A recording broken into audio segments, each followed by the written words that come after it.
Hey everyone, I'm George and I'm a freelance graphic designer and web designer from South Wales, Porthcawl. I make my living as a graphic designer here in the UK, and I see a lot of advice on YouTube these days that try to help people out and give everyone different tips. But I feel when I'm learning and when I'm figuring stuff out, I don't always find what feels real to me. So this is me trying to show you what I feel is a real graphic designer. I've had the pleasure of working with a lot of different brands over my time. I've been doing this now for about 16 years. I've gone from small little coffee shops, serb schools, from places like the Royal Mint and BMW. I'm lucky to say I am a freelance graphic and web designer, and at one point in my life, that was my dream. In fact, it still is my dream. Graphic design is an incredible way to make a living when you get it right, especially freelance. For me, it is great. It's not for everybody, but for me, it's awesome.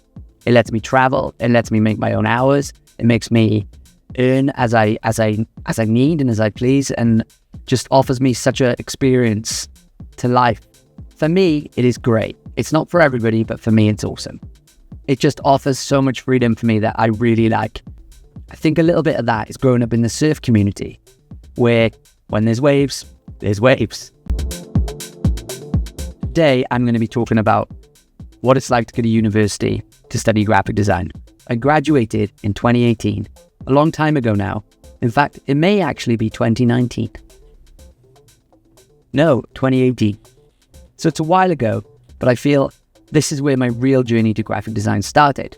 I got myself together a little portfolio of all the different things I was doing on Photoshop, all sorts of things, from forum signatures to messing around in Photoshop to taking limbs off my body just to play around. I put this in a file, a PDF and a printed version, and I got into a university that I wanted, which was the University of South Wales. So when you first get there, there's a lot going on. There's a lot of new people, there's a lot of new words, there's codes of courses thrown at you, and it's just quite an intimidating place. But over the first 2 weeks, you'll gradually get to meet people from doing all sorts of things. University trips, team get-togethers, nights out, that sort of thing, and slowly it mellows out. During this, they also do a sort of, they'll do things like design, quick fire things, stuff like that, and so quickly you start learning that it can just be a fun experience, design. One of the scariest things about design university is showing your work. This is a hurdle that you have to eventually get over, but it introduces it to you quick, and really shortly you'll get into it. It is actually invaluable to be able to do this. Showing yourself on the internet is one thing, but being able to stand up in front of 4 people, 5 people, to 25 people really helps you understand how to sell your idea or how to defend your idea. It also helps teach you how to critique other people, how to give feedback critically. And this is really useful for the real world. You can't just tell someone their design looks crap. It doesn't work. And you don't want someone telling you your design looks crap, especially when you put hours into it.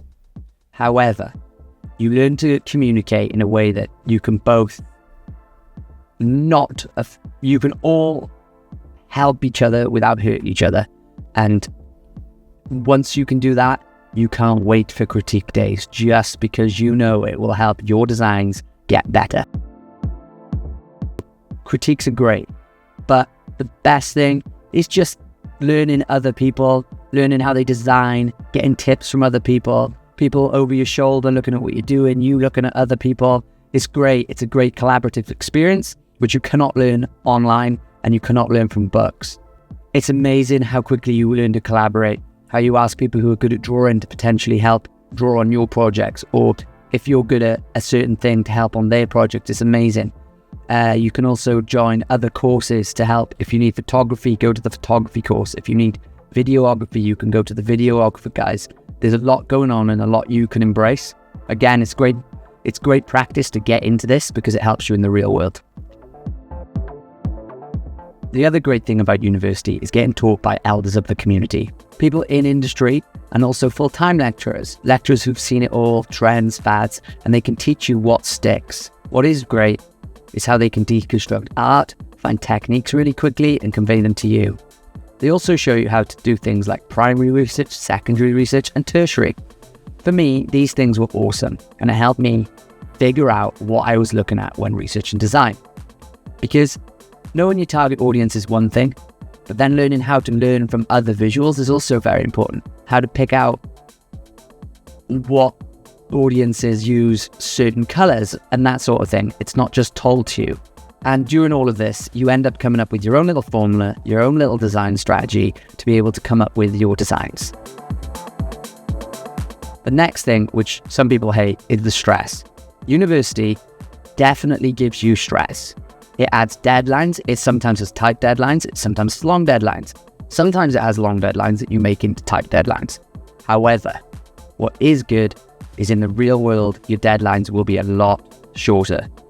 And so when you get into industry, you get far better at working under the gun, on the clock, or whatever you call it.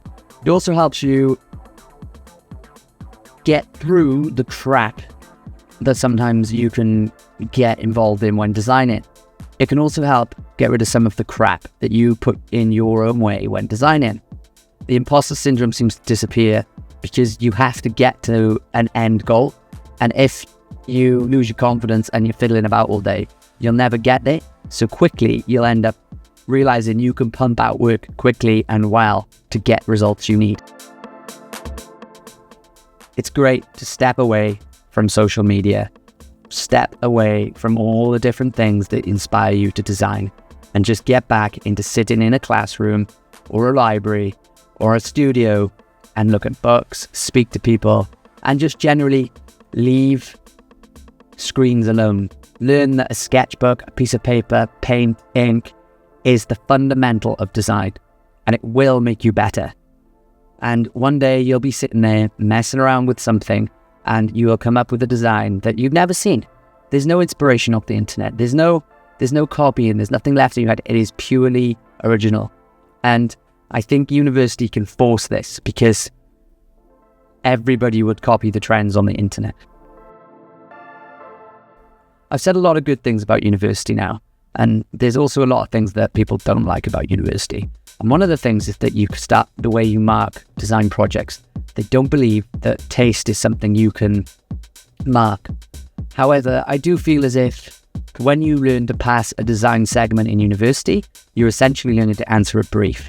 And this, whether you like the brief, whether you like your outcome, the ultimate goal of design is to answer briefs, solve a problem. And if you learn to pass your exams and your projects, you will become a better designer.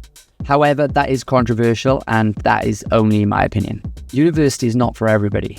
And over 3 years, I had a great time. Other people on my course did not. However, it did give me the confidence to go out, get work, become a freelance designer, and do things like this. However, there's so much information online now. It is possible to become a designer purely through YouTube, through the internet, and all sorts of courses. I'll put some courses below for people who are interested in teachers online, and they are brilliant, and you can do that. However, for me, it was an awesome experience. I really appreciate you watching this video, and this is my start of my YouTube journey.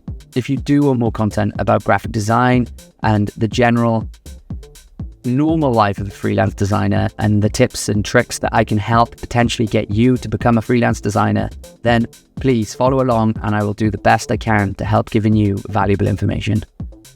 Thanks.